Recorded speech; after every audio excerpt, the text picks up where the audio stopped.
Welcome back to another video with us here at LMD and STEM Academy.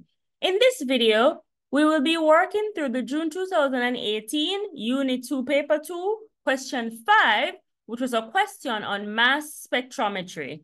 It says that mass spectrometry is one of the most widely used instrumental techniques for determining the structures of organic compounds.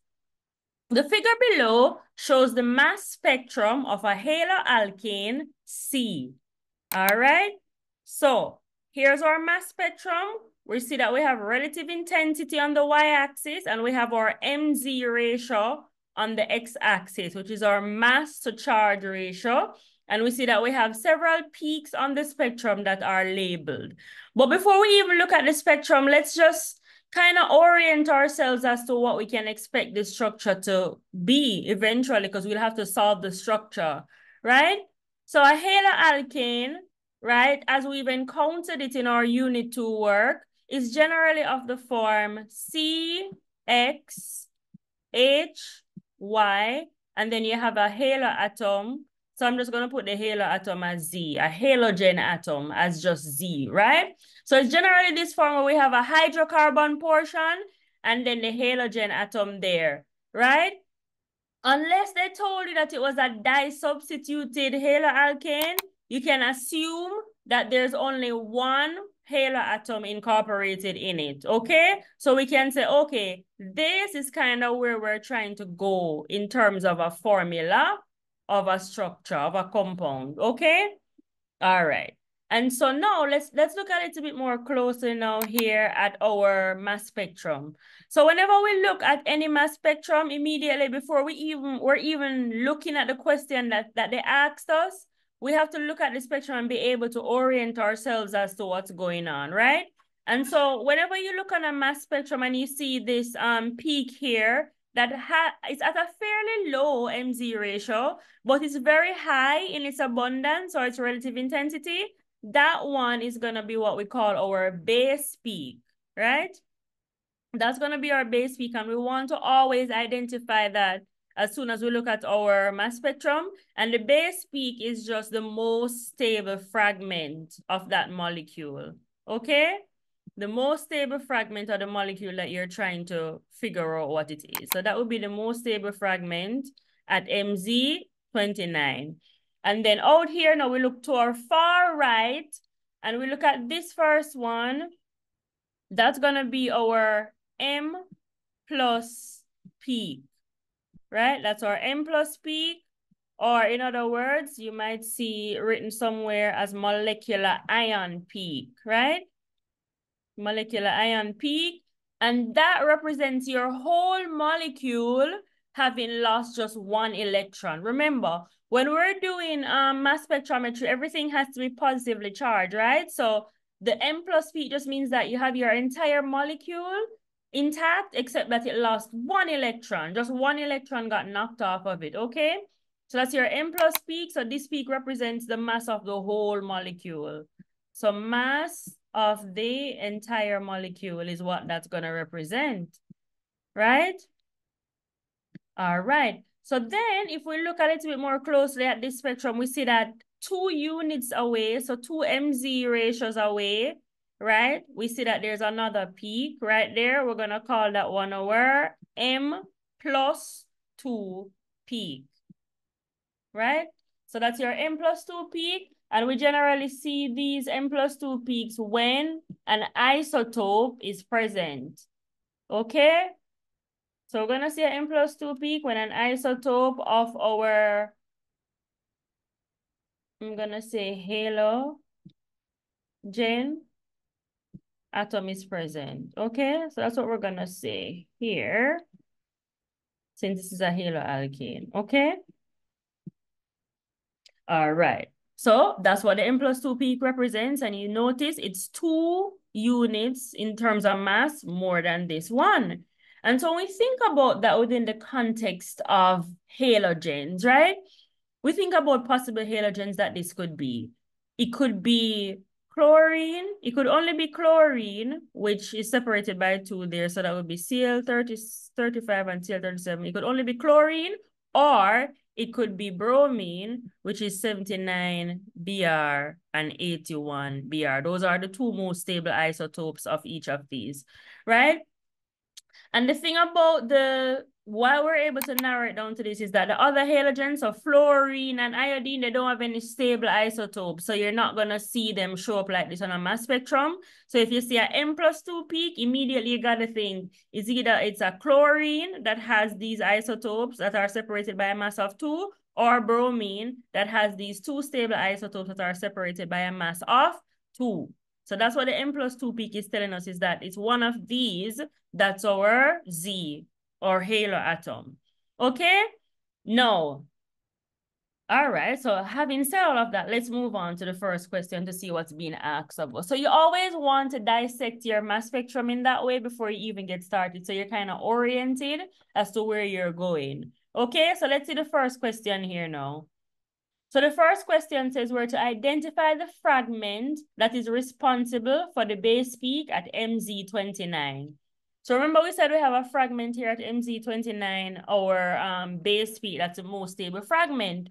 So the fragments are going to be of this portion of the molecule, the hydrocarbon portion, right?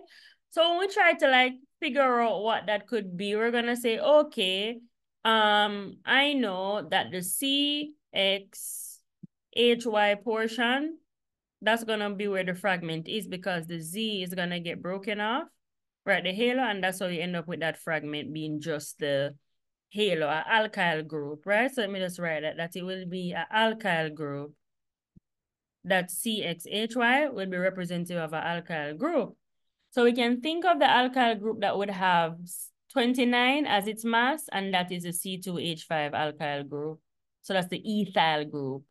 And that has to have a positive charge on it, because everything in the spectrum has to have a positive charge, because we're accelerating only positive ions through the mass spec. So this would be the base peak, right? Because when you add up those, you see, 2 times 12 is going to be 24 plus 5, and that will be your 29, right? So that's that alkyl group that's there. So we identify it. It is C2H5 plus, solely by just doing the math and see what alkyl group would give us 29. Okay? Now, if you had seen a 43 base peak, then you could assume that that is a C3H7. So that would have been a propyl. Okay? Positively charged propyl. So just keep that in mind. Okay? But because for this particular question, it was a 29, then we know it would have to be the ethyl. All right, so just keep that in mind. Just keep that in your mind there as you approach mass spec questions, okay? So this base peak is C2H5 plus, and that adds up to 29. So moving right along, let's see what else we're being asked to do here. So we're gonna move along. Let me just take this part off and keep everything else. I'm gonna take this off and see what else we're being asked to do. All right, so now we're being asked to deduce, giving an explanation, the halogen present in the compound, and hence draw the displayed formula of the compound. So they want us to now tell them what is the halogen, like what is it, right? As I said earlier, it's between these two. It's between the chlorine or the bromine, right?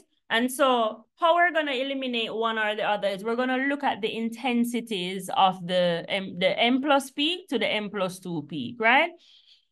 And when we look at the intensity, we see that they're really close to each other, right, in terms of their intensities. So this one is only just a teeny tiny bit higher than this one. And that has to do with the relative abundance, right, of these haloatoms. And so when we look at chlorine, for the chlorine has a relative abundance of, when it's chlorine 35 has a relative abundance of 75.5%, and the 37 has a relative abundance of 24.5%, right?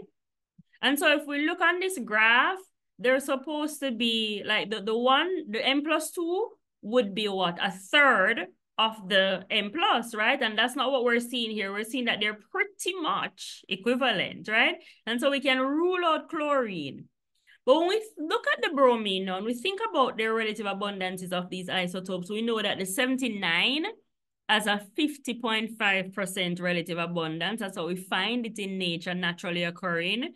50.5% of all of the atoms will be a 79 bromine, right? And then 49.5% of all the bromine atoms will be the bromine 81 form, right? And so when we look at this graph, we see that reflected. We see that their relative abundances, aka their relative intensities, are fairly similar, right? And so we can say, okay, then it is bromine. Our halogen, guys, will be the Br.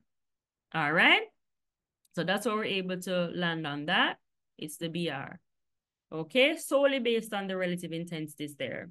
All right, so we know what the halogen is now, but now we have to draw the displayed formula. So we have to come up with the entire compound. We have to solve the entire compound, right? So let's look at our molecular ion peak, where I said that represents the mass of the entire molecule. But because we know they're isotopes and there's an M+2, we know that the mass that's at 108 is going to be incorporated or having the lower molecular or the lower mass bromine incorporated. So that one will have a 79 bromine in it. And this one at 110 would have the 81 bromine in it. Okay? And so let's take this one, right? Let's look at this one, the 108 total mass. So that means essentially that my CXHYZ is essentially equivalent to CXHYBr, because we now know it's Br, 79. And the mass of that one would, everything, when I add up all the masses, it should add up to 108, right? If I'm taking my M plus peak, right? So this is when I'm using my M plus peaks. Let me just write that. Let me just write it above it rather. So using M plus, or the molecular ion peak, right? We know that the CXHYZ, which is equal to CXHY 79 bromine, would equal to 108. Remember, I'm trying to come up with the full formula of the compound, so I need to find my X and I need to find my Y. Now, remember, we already have a fragment of CXHY that was C2H5 that was 29, right? So we could approach this that way. We could say, okay, let's assume that my molecule is going to be comprised of my fragment, C2H5, 79, Br, and let's see if that adds up to 108, right? So the two carbons would have been 24, and the hydrogen would have been 5, so that's 29. We already knew that. So 29 plus 79, it turns out that that is actually 108.